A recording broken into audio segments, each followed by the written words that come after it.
Nous avons établi une déclaration commune. Le nouveau Front populaire est né. C'est un événement politique d'espoir face aux menaces de l'extrême droite et du racisme en France et partout en Europe. L'extrême droite est aux portes du pouvoir et la gauche a réussi, en quelques heures seulement, à créer un programme de rupture et à s'accorder sur des candidatures uniques partout sur le territoire. Un mouvement populaire historique s'est manifesté partout en France pour encourager et participer à cette union. Syndicats, associations, militants ou citoyens sont tous mobilisés. Cette implication est la clé de notre futur. Elle nous fait devoir. Maintenant, mobilisons-nous. En Creuse, nous, représentants de l'ensemble des forces de gauche signataires du texte, porterons une seule candidature pour les élections législatives avec ma candidature et Arnaud Chapal, mon suppléant, autour d'un programme de rupture commun pour les 100 premiers jours de mandat. En 1936, le Front populaire a porté d'énormes réformes sociales.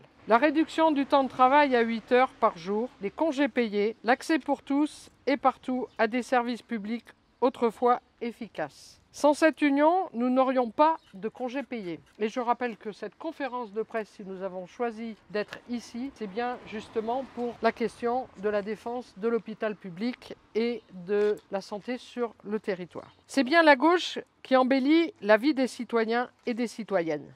Nous, héritiers de cette pensée, sur cette terre de résistance, portons ensemble le même espoir pour le nouveau Front populaire, avec le retour à la retraite à 60 ans, le blocage des prix de première nécessité, l'augmentation générale des salaires avec un SMIC à 1 600 € net, une hausse de 10% du point d'indice des fonctionnaires et indexation des salaires sur l'inflation, la reconstruction de l'hôpital public et la fin des déserts médicaux comme ici en Creuse. L'école gratuite pour tous et toutes avec la cantine, le périscolaire, les transports et le matériel et une réforme sur le choc des savoirs pour revenir sur cette question du tri social à l'école décidée par Macron. Des prix planchers pour nos agriculteurs, des moyens financiers et humains pour les collectivités locales. Face à nous, nous avons 50 nuances de droite et d'extrême droite avec 3 voire 4 candidatures de droite et d'extrême droite, LR, RN ou macronistes. Tous antisociaux,